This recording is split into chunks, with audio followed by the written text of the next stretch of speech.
राधे राधे, हर हर महादेव। आप सभी को शरद पूर्णिमा की ढेर सारी बधाई। शरद पूर्णिमा को काजागरी पूर्णिमा व्रत और रास पूर्णिमा भी कहा जाता है और कुछ क्षेत्रों में इस व्रत को कामुदी व्रत के नाम से भी पुकारा जाता है। शरद पूर्णिमा पर चंद्रमा व भगवान विष्णु का पूजन करके व्रत कथा पढ़ी जाती है। धर्म ग्रंथों के अनुसार इसी दिन चंद्र अपनी 16 कलाओं से परिपूर्ण होते हैं। तो आइए जानते हैं उनकी पौराणिक एवं प्रचलित कथा। एक कथा के अनुसार एक साहूकार की 2 पुत्रियां थी। दोनों पुत्रियां पूर्णिमा का व्रत रहती थी, लेकिन बड़ी पुत्री पूरा व्रत करती थी और छोटी पुत्री अधूरा व्रत करती थी। इसका परिणाम यह हुआ कि छोटी पुत्री की संतान पैदा होते ही मर जाती थी। उसने पंडितों से जब इसका कारण पूछा तो उन्होंने बताया कि तुम पूर्णिमा का अधूरा व्रत करती थी, जिसके कारण तुम्हारी संतान नहीं रह पाती थी। पूर्णिमा का पूरा व्रत विधि पूर्वक करने से तुम्हारी संतान जीवित रह सकती है। इन्हें ब्राह्मणों की सलाह पर पूर्णिमा का पूरा व्रत विधि पूर्वक किया। बाद में उसे एक लड़का पैदा हुआ जो कुछ दिनों बाद ही फिर से मर गया। उसने लड़के को एक पाटे पर लेटाकर ऊपर से कपड़ा ढक दिया। फिर बड़ी बहन को बुलाकर लाई और बैठने के लिए वही पाटा दे दिया। बड़ी बहन जब उस पर बैठने लगी तो उसका घाघरा बच्चे को छू गया।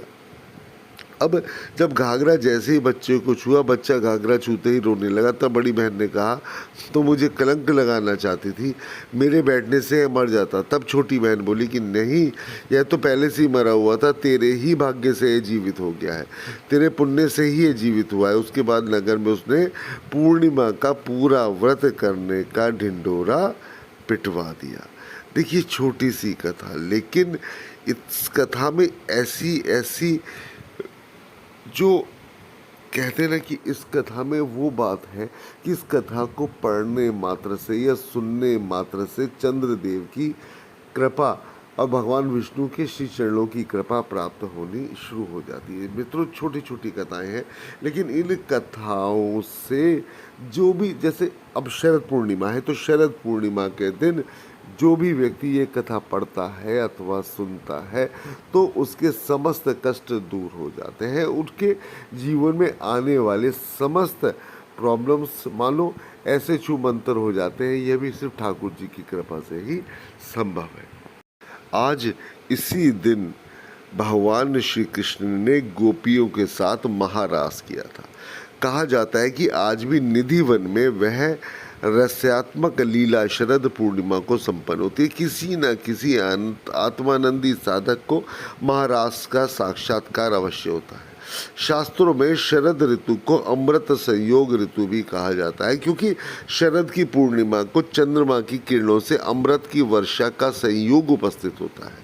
वही सोम चंद्र किरणें धरती में छिटककर अन्न वनस्पति आदि में औषधीय गुणों को सींचती है।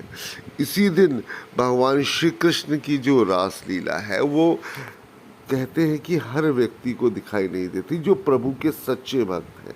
देखिए, जो प्रभु का सच्चा भक्त है उसको किसी भी आडंबर की आवश्यकता नहीं है। वह तो ठाकुर जी का भक्त है और ठाकुर जी अपने भक्तों को पहचान लेते हैं। जिस भक्त के हृदय में जरा सा भी लेश मात्र भी अहंकार ना हो, जिस भक्त के हृदय में सदैव स्वयं महादेव अर्थात भगवान कृष्ण अर्थात श्री राम अर्थात भगवान श्री विष्णु विराजमान रहते हो, तो वहाँ पर प्रभु आज के दिन अपना साक्षात्कार किसी न किसी माध्यम से उनके हृदय में अवश्य प्रदान करते हैं। राधे राधे, हर हर महादेव।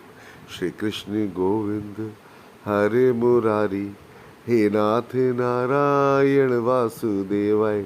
हरे कृष्णा कृष्णा कृष्णा हरे हरे, हरे राम राम राम हरे हरे, हरे राम राम राम हरे हरे, हरे कृष्ण कृष्ण कृष्ण हरे हरे। राधे राधे, राधे राधे।